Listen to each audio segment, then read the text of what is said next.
sexual que tenía. Tenemos una ley compartir.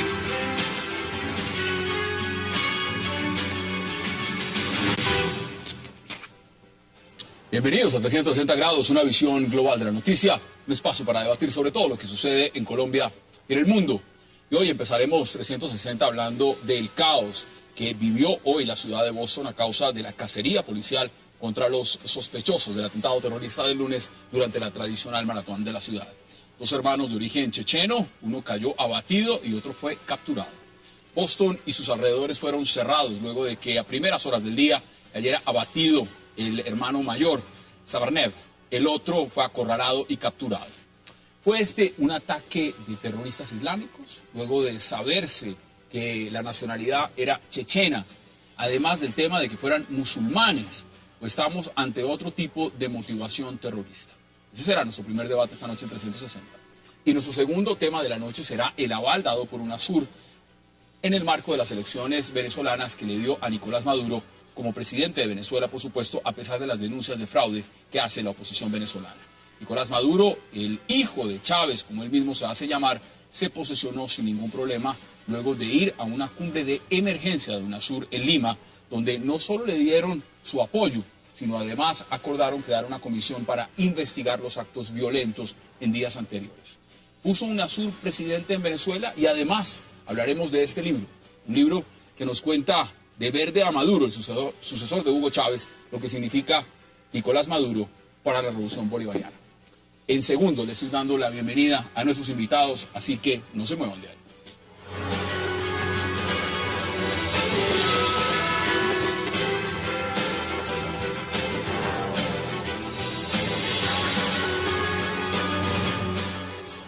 Y qué placer darle la bienvenida esta noche a 360 grados a Víctor de Correa Lugo, a Jesús Muñoz, a Philippe Bolón y a Federico Hoyos. Caballeros, qué placer tenerlos esta noche y por supuesto viernes internacional. Gracias por aceptar la invitación. Gracias. Víctor, viendo la coyuntura de lo que está pasando en este momento en Boston, acaban de capturar al segundo de los hermanos, el primero cayó abatido. ¿Qué significa en el marco de todo lo que puede pasar en los Estados Unidos, los antecedentes del terrorismo y demás, el cubrimiento mediático, esto en Boston? ¿Cómo lo ve usted? Vi una columna suya en El Espectador que resume muy bien punto por punto. ¿Cómo ve usted este hecho? Yo mencionaría tres elementos. Lo primero es que la política exterior de los Estados Unidos continúa en la creación de un enemigo, que tiene dos características. Uno, es extranjero, da igual que sea checheno, afgano o de Uzbekistán, porque no es relevante, lo relevante es que es extranjero cuando estamos discutiendo la ley de extranjería. Y segunda cosa, que son de credo musulmán. Y no importa que lo hayan hecho sobre la base de un discurso religioso o no, lo importante es que son musulmanes. Es decir, que llenan los requisitos para aumentar en los dos puntos siguientes. Uno, fortalecer la idea de la lucha contra el terror, lo que significa disminuir la democracia. Tres, retroceso en la política de derechos humanos, tanto con el Patriotic Act dentro de los Estados Unidos, como con los drones y otro tipo de cosas que hemos visto, Guantánamo, los vuelos secretos de la CIA en Europa. Y un último comentario para abrir el debate de mis compañeros de mesa es cómo intenta presentarse cercano al 11 de septiembre, cuando yo lo veo más cercano a Bowling for Columbine. Es decir, un parte, como diría uno en inglés, losers, que deciden hacer de manera aislada una operación, pero no importa ni quién lo hace, ni por qué lo hace, ni cómo lo hace.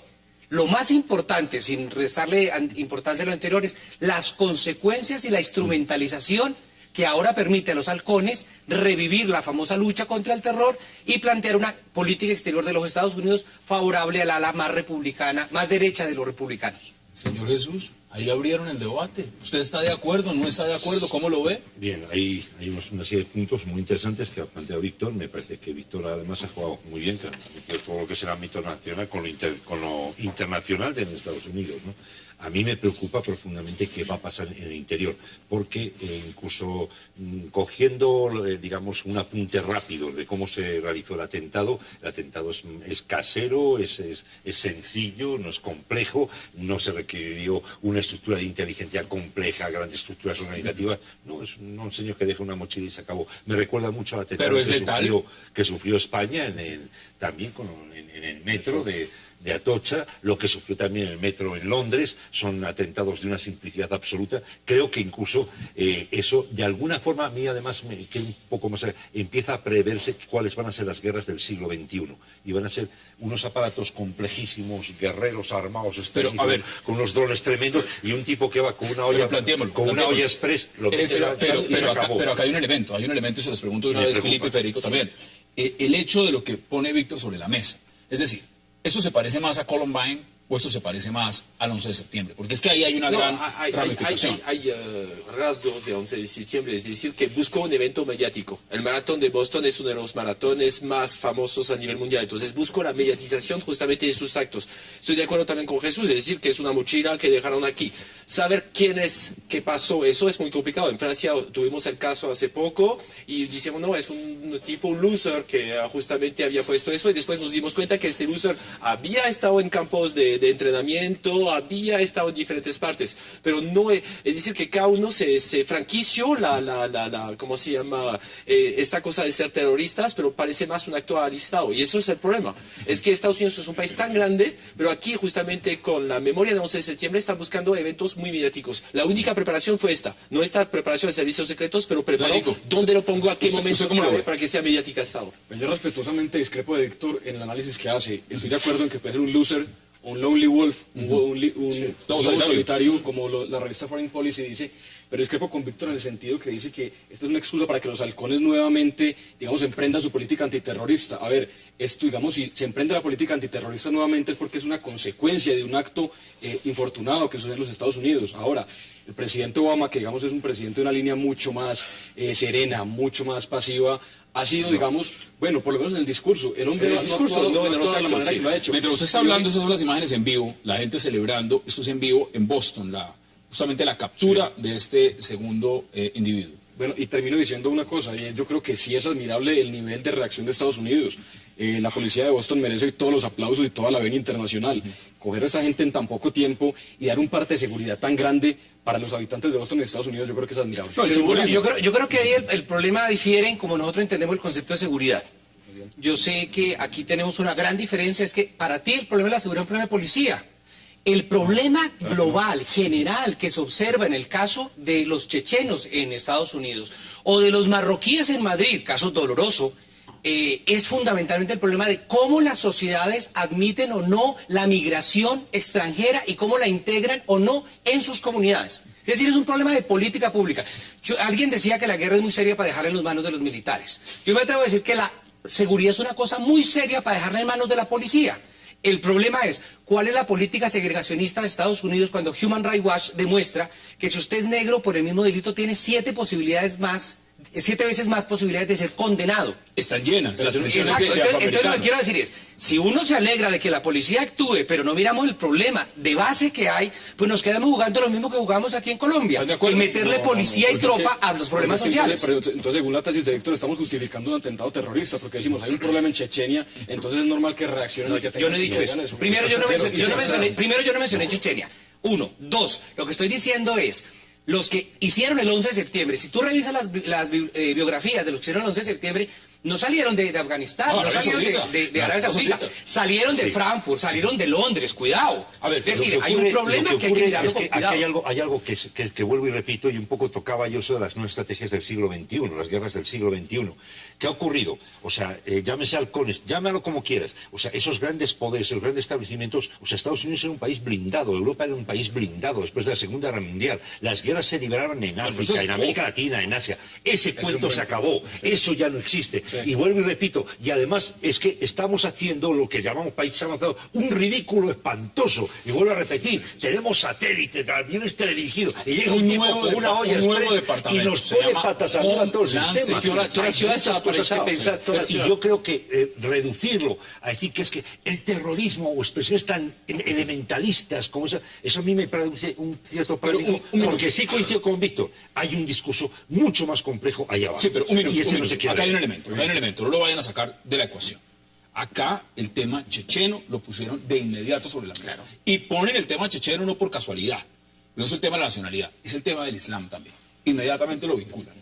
Porque es más fácil, y eso no se puede desconocer, que para el público estadounidense es más fácil justificar un acto terrorista diciendo que esto viene del Islam que esto viene de cualquier otra parte. ¿Es así o no? Sí, es así, hay que ver el miedo. Es decir, que estamos hablando de un pequeño atentado, obviamente horrible, pero es chiquito. Y a pesar de esto, toda la ciudad totalmente paralizada. Entonces pero no es totalmente chiquito. absurdo. Bueno, eso es un evento en una ciudad estudiantil. Pero de ahí Creo que es Maratón de pequeño. Boston, Si sí. tú miras hace una semana, 17 muertos civiles en Afganistán, 11 de ellos niños.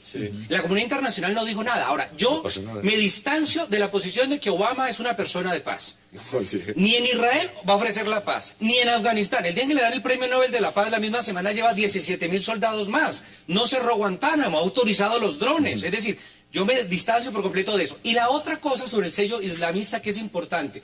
Cuando en Francia, acordémonos que hubo un musulmán que mató 7 personas, inmediatamente el titular era violencia islamista. Cuando en Noruega un tipo mata más de 72, nadie dijo violencia cristiana. Y al contrario, No, de extrema derecha. tengo que hacer la pausa, pero uno de los elementos de Breivik era justamente que es la lucha contra el Islam. Vamos a hacer la pausa en 360 y ya regresamos.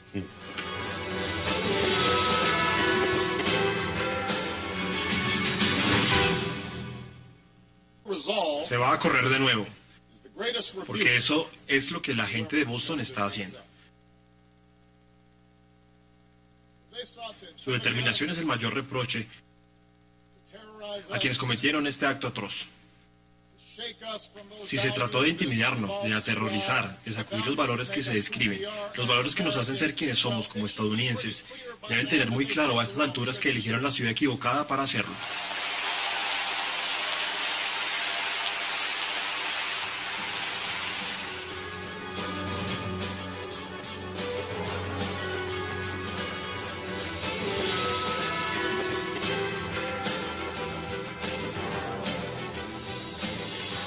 Regresamos a 360, veíamos las declaraciones del presidente Obama. Él dice la ciudad equivocada para hacerlo.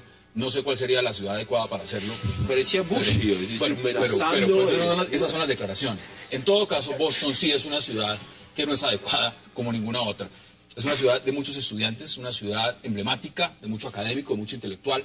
No hay ninguna ciudad adecuada para un atentado terrorista. Sí, por eso, sencillamente. el discurso es. Ahora, se quería poner algo sobre la mesa. Póngalo. A ver, Jesús habla de un tema muy importante y es, digamos, la complejidad del terrorismo actual. Estamos en el debate de Corea del Norte, digamos, del alcance de los misiles, entonces empieza a hacer cálculos. Bueno, el Taepong 2 alcanza a llegar a las costas de Nueva York, alcanza a llegar a Boston, alcanza a llegar a Washington, y llega un tipo joven de 19, 26 años, con una olla a presión y pone el mundo entero a hablar de él. Así es. Entonces, ¿cómo se está combatiendo la inseguridad hoy? Yo creo que es un tema importantísimo para analistas de seguridad y para los gobiernos. Hay una cosa importante que decir a propósito de eso, ¿no? El señor de Corea del Norte no pasaría de ser una figura decorativa si no fuera porque la Unión Soviética, China y Estados Unidos en sus tensiones terminaron darle el poder que hay. Los yihadistas de Afganistán no terminarían de ser la importancia, ni los islamistas radicales de Chechenia, si no fuera gracias a otro tipo de poderes. Es decir, ¿cuál es la responsabilidad política, moral, social y legal de los grandes poderosos en crear estos pequeños o grandes terroristas? Esa es una pregunta que hay que plantearse. Pero usted plantea también algo muy interesante y es lo siguiente, mire. La política exterior de los Estados Unidos en diferentes lugares del mundo ha generado antipatía, ha generado odio, ha generado, por supuesto, ese tipo de reacciones. Uno se preguntaría, ¿es muy fácil para el estadounidense justificar su política exterior frente a estos actos de terrorismo? Es decir, ellos dicen, pues es que si no nos cuidamos, si no invadimos países, si no vamos y nos metemos en Irak, en Afganistán, mire lo que nos vienen a hacer acá. Su Esto discurso se está aprovechando de esto, es decir, para justificar Patriot Act, para justificar las matanzas. Guantánamo. Entonces, es horrible, es decir, que ahí, es decir, que por instante es un acto de dos chinos justamente montando una protesta y saben que ahora la idea es mostrarla, mediatizarse y todo eso. No pensaban que lo iban a arrestar tan rápidamente a través de las redes sociales. Se tomaron tantas fotografías, tantas cosas que de una, habían llegado capuchados también, de una. Entonces ahora es muy difícil disimular. Ellos nunca pensaban que iban a estar atrapados. Entonces no es un acto de reivindicación chechena, parece. Entonces parece que solamente son dos chavales que quieran protestar, no están Pero muy de Filipe, acuerdo. no es inaceptable, digamos, porque eso es inaceptable. Un acto de terrorismo de este tipo es inaceptable aquí y en cualquier parte del mundo en Cafarnaúm. Pero antes se lo suicidaban, que dice ahora Víctor se- también, lo que dice Víctor también. Sí, es decir, relaciones nadie con- conoce el tema de lo que hacen los aviones no tripulados de los Estados Unidos en Afganistán, en Irak, en cualquier región del mundo cuando bombardean y dejan 18, 19 muertos. Y sencillamente eso no lo cubre nadie porque son misiones secretas. Pero cuando estallan dos ollas a presión en la maratón de Boston, y hay heridos, inmediatamente es una coyuntura mundial. Y la gente no se quejan cuando la policía está entrando en su casa con el Patriot Act en ese momento. ¿Hay Es coyuntura decir, en eso también? Justifica. Yo creo que hay un hecho muy claro que lo está manejando Barack Obama. A mí me está quedando asombrado cómo lo está haciendo de bien. O sea, hay dos formas de mandar las legiones romanas a combatir. Una con bombo, trompetas y todo el pueblo tirándoles laureles, flores. Y otra que es la que está haciendo Barack Obama, sacarles por la puerta de atrás de noche y sin hacer el más mínimo ruido. Acúsame de qué cosas están pasando. No tengo titulares, no tengo absolutamente nada. Es una guerra silenciosa. A mí me parece que es peligrosísima. Es supremamente peligrosa, porque en algún momento va a revertir, como siempre les va a pasar, y les viene pasando, y ya llevan casi 2 décadas en ese tipo de situación, les va a volver a revertir otra vez la historia, y van a tener que decir, ¿y esto cuándo, cómo y por qué? Hay una fragilidad en el sistema de seguridad, usted lo planteaba. Es decir, Estados Unidos después del 11 de septiembre crea un departamento que se llama el Homeland Security. Coge a la CIA y la desplaza a un costado para que se dedique más a hacer inteligencia. Pero coge todas las centrales de inteligencia, que son 17, y las junta en un nuevo organismo. Y veamos lo que está pasando. No pueden prever ese tipo de cosas. No lo pueden prever. Es imposible. Es decir, que es un acto aislado. Es decir, que es complicado. Es decir, que aquí no es una organización montada. Es decir, que son 2 hermanos que deciden hacer. Es decir, como aquí nos reunimos entre 5, decidimos vamos a poner un cohete aquí. Entonces es simple, solamente acceder a este cohete. Yo no quiero negar la responsabilidad penal que tienen ellos, ni más faltaba. Ahora, lo que sí quiero decir es en qué contexto alguien que llega de Chechenia, tiene 19 años, coge una mochila, como lo decías tú muy gráficamente, y la explosiona matando a una cantidad de personas. Es decir, ¿qué le está pasando a una persona para que llegue a esa situación? Y eso es lo que muchos sectores no quieren ver porque reducen el problema de seguridad a un problema de policía. Cuando en Naciones Unidas empezó a hablar del concepto de seguridad humana, por ejemplo, es otra cosa. ¿Qué es el welfare state? Eso, el estado de bienestar que los europeos tanto disfrutaron y ahora están perdiendo. Pues un contexto en el cual el uso de la violencia se deslegitima. Mientras que el desmonte del welfare state aumenta las posibilidades de la violencia. La discriminación, el racismo, la islamofobia, no digo que sea la única causa, pero alimenta profundamente que un chaval de 19 años haga una tontería de estas. ¿Qué dice usted? Bueno, no, yo quiero virar un poco el tema desde otro punto de vista, y es la reacción de la sociedad frente a lo que pasó en Boston. En Colombia hemos vivido bombas de todo tipo, muchísimos más muertos, actos mucho más violentos. La sociedad se moviliza de la misma manera. Las autoridades actúan de la misma manera. Hay una prontitud igual a la que hubo en Estados Unidos. Yo creo que es un tema también de evaluar el nivel de indignación de Colombia, el nivel, digamos, de cohesión social que tiene Colombia y también el nivel de reacción de las autoridades colombianas. Frente a lo que representa para ellos, ¿qué dicen ustedes? A ver, o sea, pues distinto. Es completamente distinto. Las batallas que sufre Colombia precisamente son las batallas de eso que está comentando Víctor. O sea, sigue siendo víctima de todo ese juego de las grandes potencias, eso se sigue deliberando dentro de Colombia, pero el contexto de lo que le está pasando a Estados Unidos completamente tiene otro cariz, además, y tiene incluso otra dimensión histórica. Usted es periodista, se lo pregunto también en un contexto, Jesús. Sí. Como un hombre de medios, el tema de lo mediático, la presión que pueden ejercer los medios de comunicación, que no se han despegado de esta historia, de lo que esto significa para los estadounidenses el concepto de terrorismo en su territorio. Sea una olla a presión, sea un avión que se estrella contra una torre, sea lo que sea. Esto para el presidente Obama, para las autoridades, ¿qué tanto representa más presión que cualquier otra cosa? El tema de lo mediático en los Estados Unidos, lo fuerte que puede ser esto. Yo creo que es una presión, para mí, yo creo que es una presión fortísima para ellos, en el poder y en todo lo que está, y yo creo que incluso les debe de asustar frente al enemigo, porque dicen al enemigo, unos tipos escondidos con un Mauser detrás de un peñasco en Afganistán, y diciendo, mira, le pusimos una olla y tienen que estar muertos de la risa, y tenemos a medio planeta asustados. Francamente, ellos han encontrado cuál es la debilidad. El gran problema es cuando yo vendo la idea... Y la maneja, y los chechenos, cuidado, si queremos tocar el tema que sea checheno, oiga, que soy de Estados Unidos. Cuidadito, eso ya no son afganos, ¿eh? Son tipos muy preparados, son hombres de guerra de siglos, pero de guerra, además. Son hombres que pusieron en jaque a la Unión Soviética, pusieron en jaque a Putin y todavía lo tienen en jaque. O sea, es una cosa impresionante. Cuidado si es Chechenia. Y si es Chechenia, ¿qué cuentas tiene Chechenia con Estados Unidos que tenga que ponerse una bomba en Boston? Eso también habrá que saber qué habrá ¿Está pasado. abierta, Felipe? Si no es el típico abandono de que te ayudo pero luego te dejo ahí en mitad de la guerra. Sí, yo confirmo lo de Chechenia. El sur de Francia era manejado por los chechenos, toda la mafia, y sabíamos que... No, es decir que aquí... Bueno, el problema es que hay un cómico francés que desapareció hace 25 años, que no recuerdo el nombre, pero su programa era Minuto Cyclopède, que decía, el problema es que ahora hay más y más extranjeros. Entonces, burlándose de Le Pen. Es decir, que el problema estadísticamente, obviamente, va a ser más extranjeros porque hay más. Entonces, los países tienen más inmigración. Entonces, yo no creo que sea un problema... Es un problema de integración, que sea Chechenia, que sea otros. Entonces no creo que sea un problema de un marroquí, es decir, que la gente en este momento no se siente dentro de sus ámbitos. Tengo una compañía que está en la Universidad de Estados Unidos y me dijo, como así, yo acabo de entrar y hay dos suicidios. La gente se suicida en las universidades. Sí, pero a ver, entonces, veamos también elementos. Pero obviamente... Esta misma semana cerraron el Congreso por una amenaza. Sí. A Obama supuestamente le enviaron una carta hay otra. con un tema de veneno, lo que fuera, con un químico. Pero justamente, ahora, vemos este tipo de cosas. Pero justamente, eso que nos plantea. La gente se quiere expresar, entonces, o se expresaban al nivel de ¿cómo se llama?, suicidarse, ahora se quieren expresar justamente montando una bomba. Es decir, mira, es curioso en el sentido de lo que tú dices, Hassan, cómo coinciden en el tiempo, no necesariamente digo que estén interconectados, pero coinciden en el tiempo y en el espacio una serie de agendas. Uno, el debate de la política migratoria en los Estados Unidos. Dos, el debate del control de armas, que lograron gracias a esto frenarlo. Tercero, el debate sobre la disminución o no del presupuesto de defensa.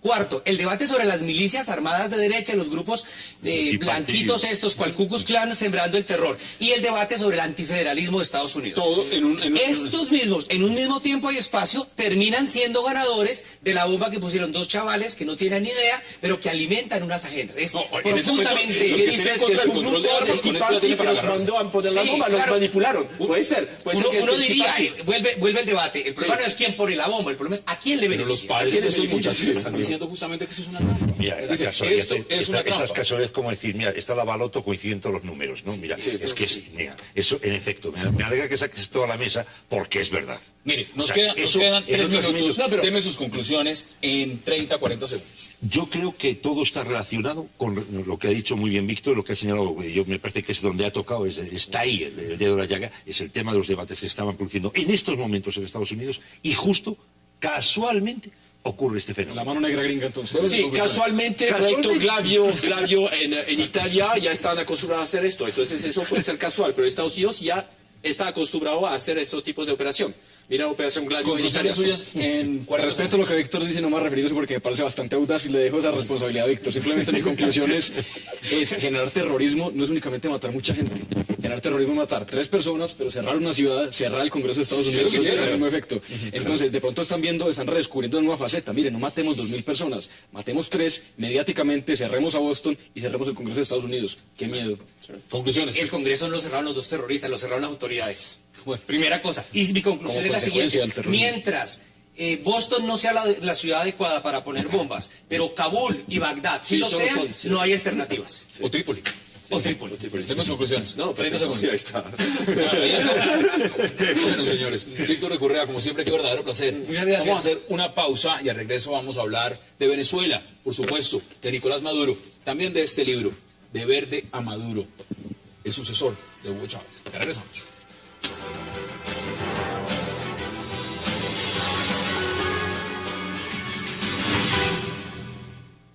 Nunca aspiré a ser presidente, jamás. Estoy aquí por una circunstancia histórica. He asumido plenamente la orden del comandante supremo y asumo plenamente la decisión del pueblo. Fuimos a las elecciones más difíciles de 14 años. En primer lugar porque yo no soy Chávez. Yo nunca me he caído a coba, como se dice en Venezuela. Yo no soy Chávez. Me he asumido como su hijo. Me he asumido como el garante de sus sueños en colectivo. Como decía la presidenta Cristina una vez, y nos decía, ustedes por separado no son nada, se perdería el sueño de una patria libre. Solo juntos y juntas somos Chávez. Y yo lo dije 1000 veces recorriendo este país. Regresamos a 360 y escuchábamos a Nicolás Maduro, presidente ya posesionado en Venezuela.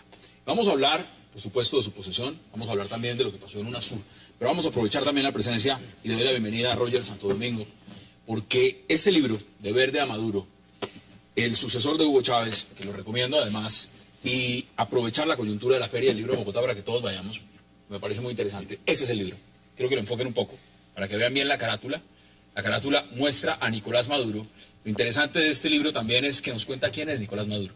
Muchos tienen una percepción de Nicolás Maduro, pero no conocen realmente el personaje y qué puede significar para lo que viene en Venezuela. Roger, bienvenido y qué placer. Muchísimas gracias, un honor estar acá. Mire, esta investigación es reciente. ¿Este libro lo sacó en cuánto tiempo? A ver, la decisión de hacerlo es reciente porque en el momento en que Hugo Chávez le levanta el brazo a Maduro y dice, este va a ser mi sucesor porque me estoy muriendo. Hablando de diciembre. 8 de diciembre, digo, bueno, aquí hay una oportunidad de contar una historia que yo conozco, porque he entrevistado a Maduro, he entrevistado a su familia, a sus amigos, enemigos, conozco al personaje. Y bueno, pensé, puedo hacer un reportaje. Luego surgió la idea de que más que un reportaje, hacía falta contar la historia más larga. Entonces empecé a hacerlo y desde ese momento hasta, bueno, terminé justo antes de la muerte, el anuncio de la muerte de Hugo Chávez. ¿Usted se imaginó esto? ¿Se imaginó verlo posicionándose hoy? ¿Mientras lo escribía? Me imaginé posicionándose. Sí imaginé que iba a ser el presidente de Venezuela, pero no me imaginé esto. Si es la pregunta, sí. te la completo en el sentido de que yo hace 30 días no me imaginé que Capriles pudiese realmente llegar al punto de casi igualar o superar, según algunas versiones, la votación de Maduro. Y que Maduro fuese un candidato tan malo, porque derrochó un capital político enorme que le dejó Hugo Chávez en un tiempo récord. Bueno, 10 días fue la campaña oficial, pero 30 días. Pero usted aquí lanza unas preguntas y quiero aprovechar nuestros invitados también, que dice, pero ¿quién es Nicolás Maduro? ¿Cuál es su historia? ¿Cómo ascendió de ser un gris y desconocido sindicalista a alcanzar tanto poder en la escena nacional e internacional? Entonces, yo les pregunto a ustedes también, porque hemos cubierto todos el tema de Venezuela y hemos conocido más o menos los aspectos. ¿Usted se imaginaba ver la posesión de Maduro, y vamos a analizar en coyuntura, una reunión de emergencia de UNASUR para buscar un aval, un apoyo, un reconocimiento internacional, 16 jefes de Estado acompañándolo hoy, y lo que significa Nicolás Maduro por la revolución? ¿Usted se imaginaba este escenario? No.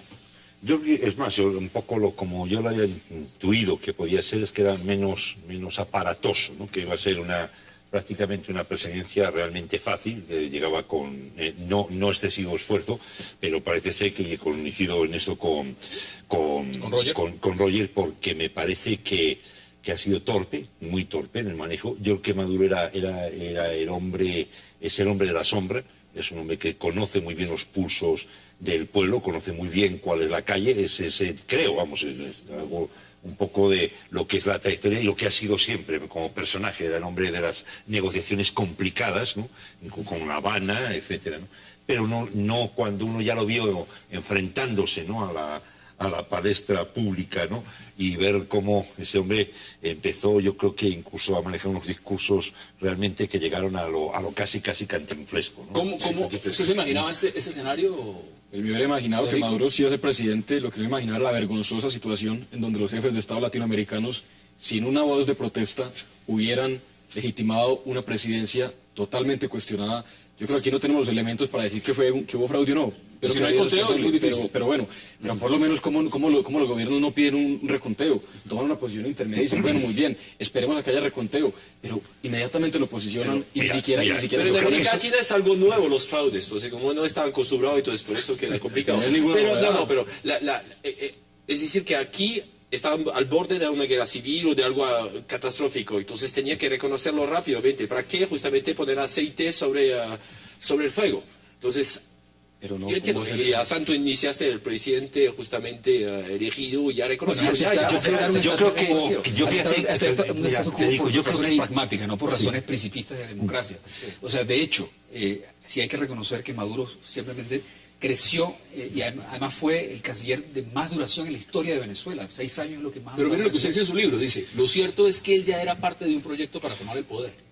Y si había hecho sindicalista fue por una decisión estratégica de su partido, una minúscula organización de izquierda radical llamada la Liga Socialista. Sí. Es decir, esto no es una casualidad, esto no es un hombre que llegó a la presidencia sencillamente porque el día de mañana cogió Hugo Chávez y dijo, venga y buscamos un sucesor dentro de los míos, le tocó a Nicolás Maduro. Eso es un hombre que en medio de todo tenía la intención clara de una visión de país como la que está pasando hoy en Venezuela. Nicolás Maduro es un político de sangre, o sea, de sangre porque su padre era un político y en su familia se vivía la política, y porque en su adolescencia y su juventud fue un hombre de la izquierda más radical de Venezuela, un muchacho pues de esos que tiran piedras, cierran, queman caucho, participando de organizaciones, incluso de actos un poco más peligrosos. Luego se formó como un cuadro en la escuela de cuadros del Partido Comunista en Cuba. Cuando regresa a Venezuela se encuentra con la crisis que se produce el 27 de febrero de 1989, y esto lo lleva poco a poco, gradualmente, bueno, primero por la vía del sindicato, como digo ahí, él entró al sindicato del Metro de Caracas prácticamente por un mandato del partido. Le dicen, estratégicamente usted se va para allá. Esto es un camino necesario para tomar un sindicato emblemático para el país. Luego, cuando se producen los intentos de golpe del 92, en los que Chávez pasa, digamos, a la palestra pública, él se siente llamado a participar de eso. Y es cuando conoce a Chávez, bueno, antes participa de los golpes, y es una historia secreta que no se conoce. Todo está en el libro. Allí. Luego está su relación con él, y como se conocen, y crece como una persona completamente a la sombra. Él es un magnífico segundo hombre. Escudero, puede ser. Sí, realmente muy fiel, para algunos negativamente, es decir, perronamente fiel, para otros positivamente, disciplinadamente fiel. O sea, es muy útil para Chávez, eficiente a los objetivos de Chávez.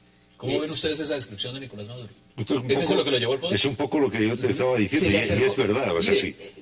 ¿Sabe lo que es ser canciller de un presidente como Hugo Chávez? Alguien que se mandó a hacer un avión a la medida para hacer política diplomática mundial, global. Entonces, miles de horas de vuelo, millas recorridas y acumuladas juntos. Un hombre como Chávez, con tanto poder, era un hombre muy solitario. Maduro se convirtió en su gran amigo. Pero mire, confidente. Usted dice algo muy interesante y quiero recapitularlo en sus propias palabras en el libro. Sí. Usted dice el presidente. Cuando dice el presidente se refiere al presidente Chávez. Sí. Dice, el presidente diseñó una arquitectura de poder pensada en mantenerlo ilimitadamente al frente del gobierno. Sí.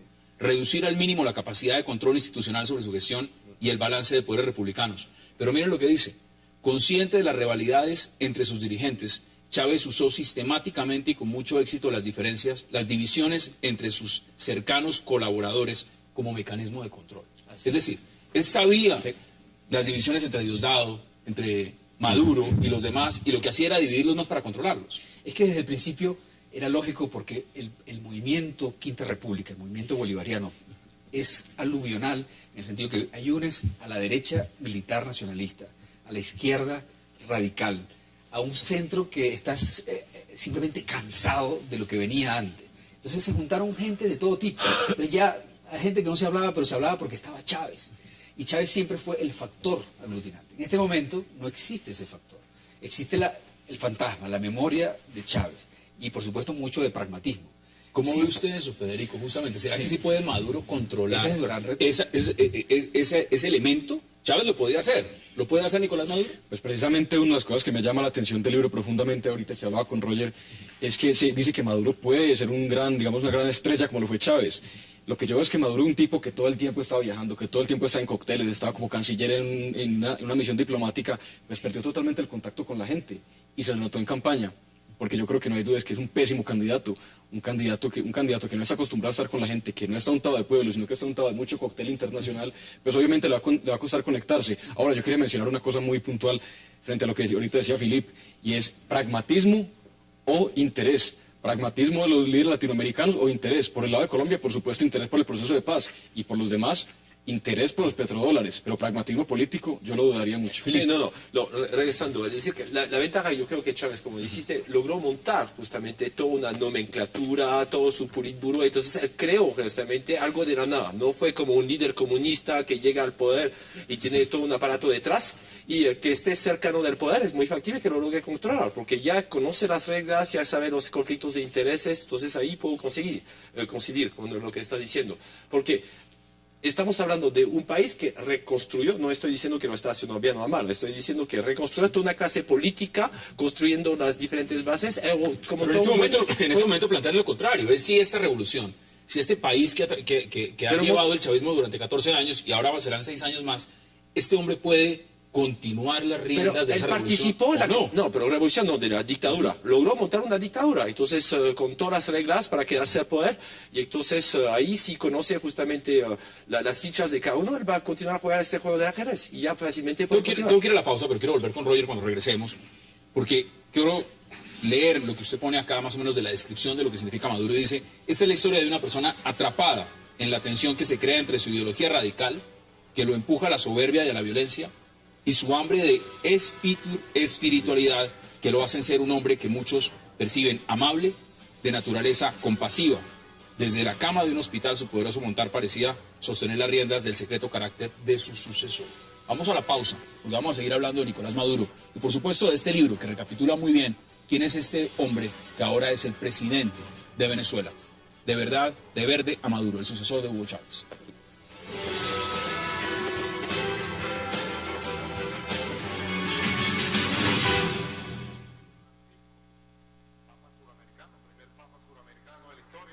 Enviamos un saludo especial. ¡Nicolás! ¡Me llamo Yandria!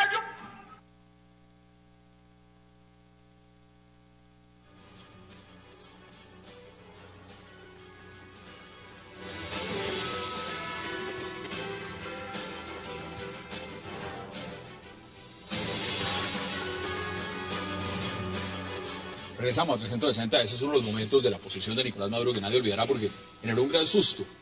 No funcionó el esquema de seguridad, el anillo de seguridad, ni cubano, ni venezolano, ni ninguno, y pudo pasar cualquier cosa. Sí, pero... Roger, usted pone acá en su libro, por más que nos mates a todos, jamás podrás matar a tu sucesor, Séneca, de la clemencia del emperador Nerón. Volvamos sobre Maduro. Eso Porque... un poco lo refiero a lo que citabas antes, que Maduro parece condenado a ser otra persona que no es él. Quizá leer el libro le ayuda a reconocerse nuevamente, ¿no? Porque está en una situación en la que está atrapado. Y pareciera que Chávez sigue controlándolo, pero en realidad él está tratando de evitar la dispersión de su grupo político, que es el chavismo. Él sabe que el que está a la derecha o a la izquierda de él, que es el presidente de PDVSA, el presidente de la Asamblea, el ministro de Defensa, el gobernador tal, quieren y se sienten con mejor capacidad para ser presidentes que él. Usted lo ve, y vuelvo un poco a lo que dice también Federico, porque aquí he puesto sobre la mesa el tema internacional, la coyuntura internacional, el hecho de lo que pasó en UNASUR, por ejemplo.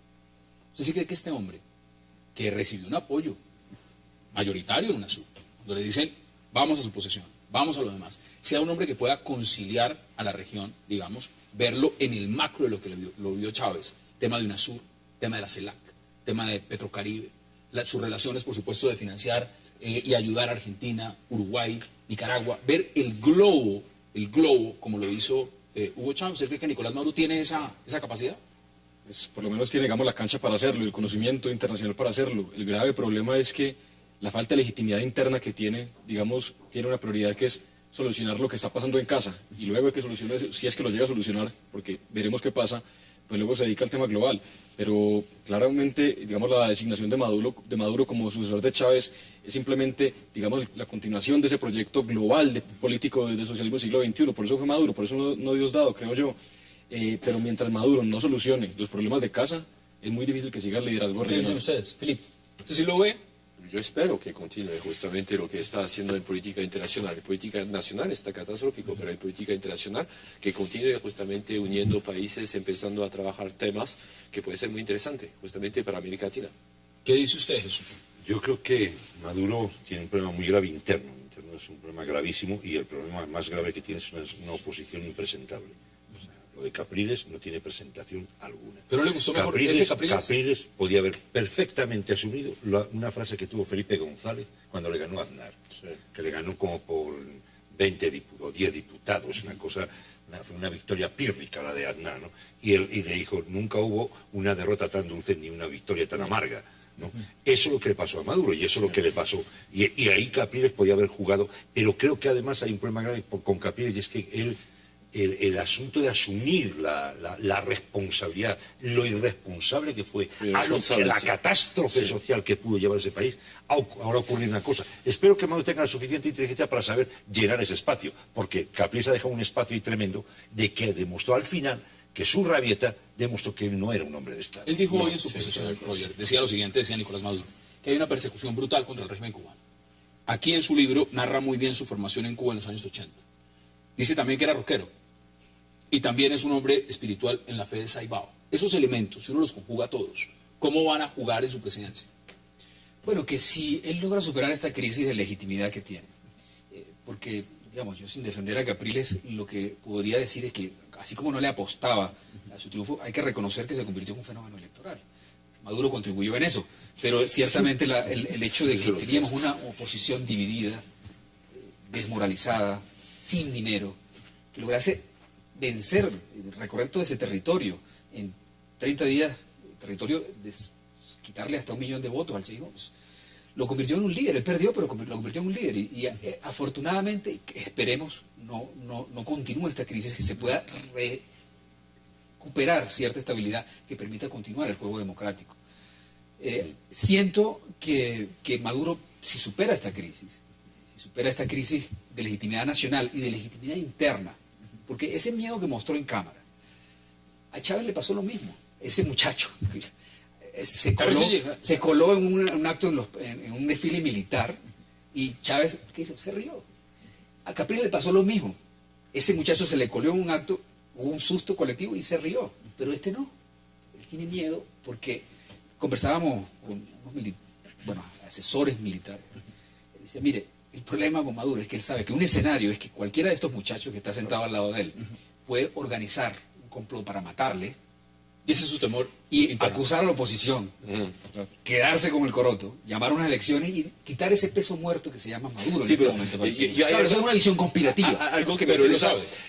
Es un escenario. A mí me habría gustado ese escenario de conspiración que justamente Maduro habría dejado a Capriles tener tantos votos, así ya tiene una oposición ya bien clara. Dado que es tan duro, estuvo tan duro que prefiero darle el poder y que todo el mundo piensa que es Capriles ahora que está llevando la batuta, porque no, me sorprendió, realmente esos resultados me sorprendió. Y dije, no puede ser, ayudaron a darle votos a Capriles, no puede ser, porque con esta campaña... pero es cuando yo digo ayudaron es porque lo hizo muy mal, no porque a él no le convenía este escenario. Pero le conviene a Maduro que sea Capriles con tanto poder, porque justamente la oposición interna, como dices, la oposición interna puede ser más peligrosa para él que la exposición de Capriles. 2 minutos. Si él hubiese ganado con 15%, que fue la mínima ventaja que las encuestas le daban, habría callado la boca a todos sus enemigos internos. ¿Seguro? Habría tenido un poder interno para empezar a ser el mismo.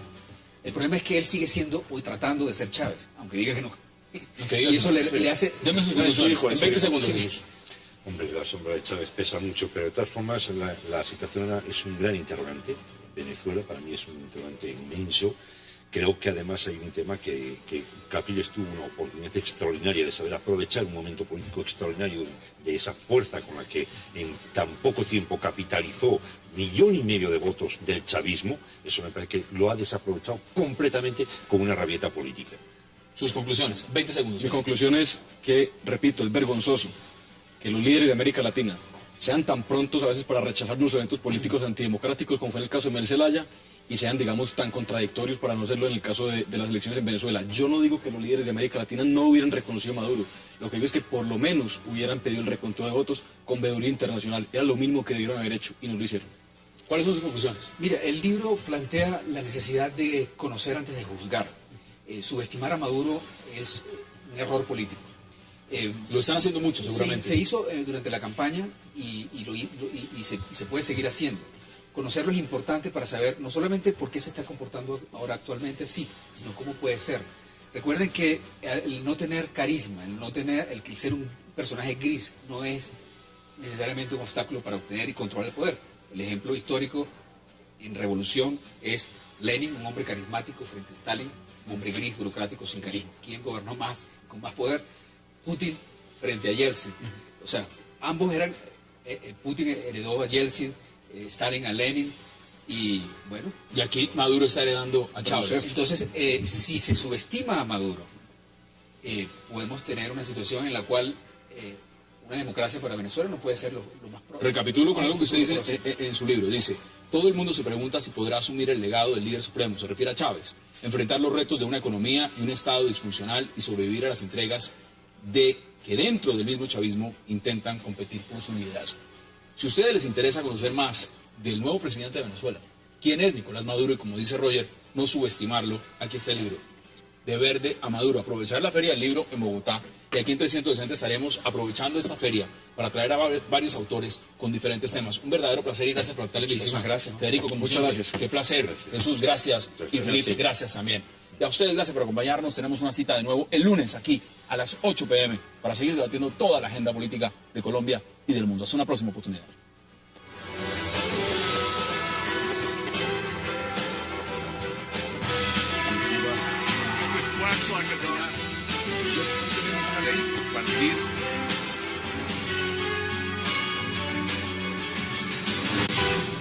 ¿Cómo ve usted este hecho? Yo mencionaría tres elementos. Lo primero es que la política exterior de los Estados Unidos continúa en la creación de un enemigo, que este tiene dos características. Uno, es extranjero, da igual que sea checheno, afgano o de Uzbekistán, porque no es relevante, lo relevante es que es extranjero cuando estamos discutiendo la ley de extranjería. Y segunda cosa, que son de credo musulmán. Y no importa que lo hayan hecho sobre la base de un discurso religioso o no, lo importante es que son musulmanes. Es decir, que llenan los requisitos para aumentar en los dos puntos siguientes. Uno, fortalecer la idea de la lucha contra el terror, lo que significa disminuir la democracia. Tres, retroceso en la política de derechos humanos, tanto con el Patriotic Act dentro de los Estados Unidos, como con los drones y otro tipo de cosas que hemos visto, Guantánamo, los vuelos secretos de la CIA en Europa. Y un último comentario para abrir el debate, mis compañeros de mesa, es cómo este intenta presentarse cercano al 11 de septiembre, cuando yo lo veo más cercano a Bowling for Columbine. Es decir, un parte, como diría uno en inglés, losers, que deciden hacer de manera aislada una operación, pero no importa ni quién lo hace, ni por qué lo hace, ni cómo lo hace.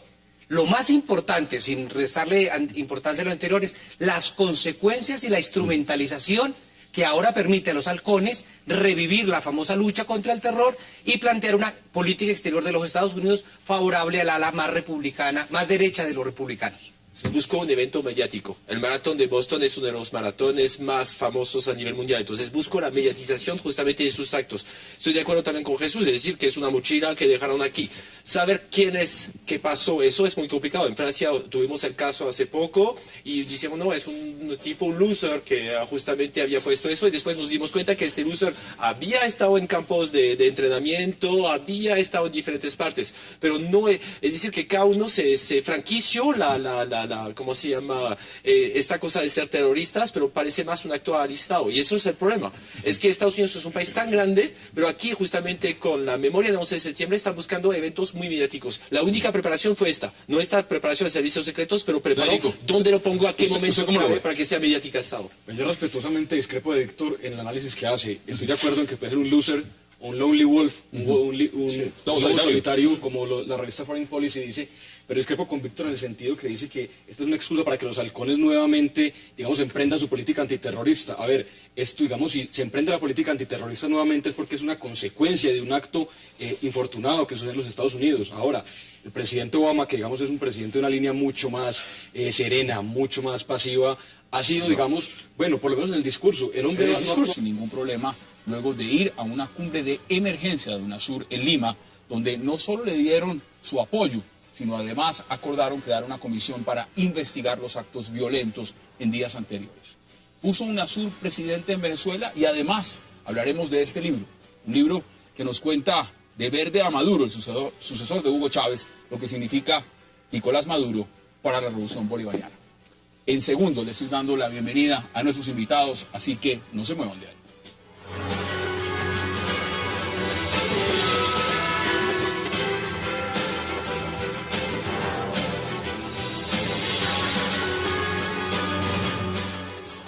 Y qué placer darle la bienvenida esta noche a 360 grados a Víctor de Currea Lugo, a Jesús Muñoz, a Philippe Bolón y a Federico Hoyos. Caballeros, qué placer tenerlos esta noche y por supuesto viernes internacional. Gracias por aceptar la invitación. Gracias. Víctor, viendo la coyuntura de lo que está pasando en este momento en Boston, acaban de capturar al segundo de los hermanos, el primero cayó abatido.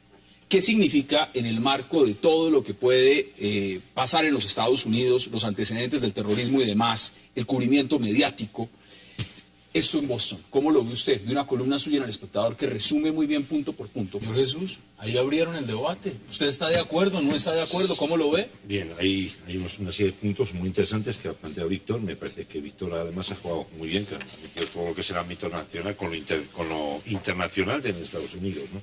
A mí me preocupa profundamente qué va a pasar en el interior, porque incluso cogiendo, digamos, un apunte rápido de cómo se realizó el atentado es casero, es sencillo, no es complejo, no se requirió una estructura de inteligencia compleja, grandes estructuras organizativas, no, es un señor que deja una mochila y se acabó. Me recuerda mucho al atentado que sufrió España también en el metro de Atocha, lo que sufrió también el metro en Londres. Son atentados de una simplicidad absoluta. Creo que incluso eso, de alguna forma, a mí además me queda un poco más... Empieza a preverse cuáles van a ser las guerras del siglo XXI.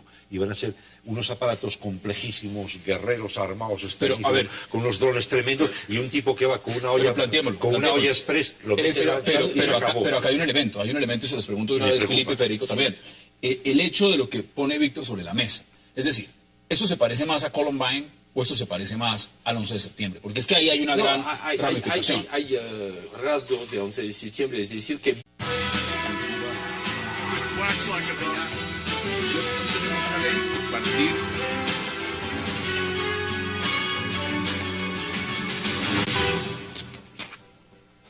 Bienvenidos a 360 grados, una visión global de la noticia, un espacio para debatir sobre todo lo que sucede en Colombia y en el mundo.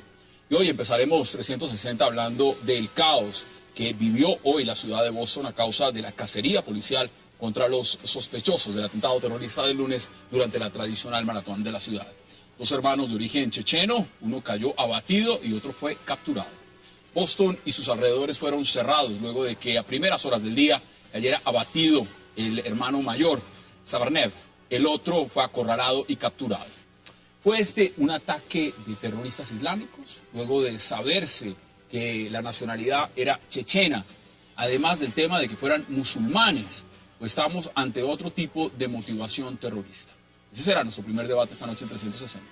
Y nuestro segundo tema de la noche será el aval dado por UNASUR en el marco de las elecciones venezolanas que le dio a Nicolás Maduro como presidente de Venezuela, por supuesto, a pesar de las denuncias de fraude que hace la oposición venezolana. Nicolás Maduro, el hijo de Chávez, como él mismo se hace llamar, se posesionó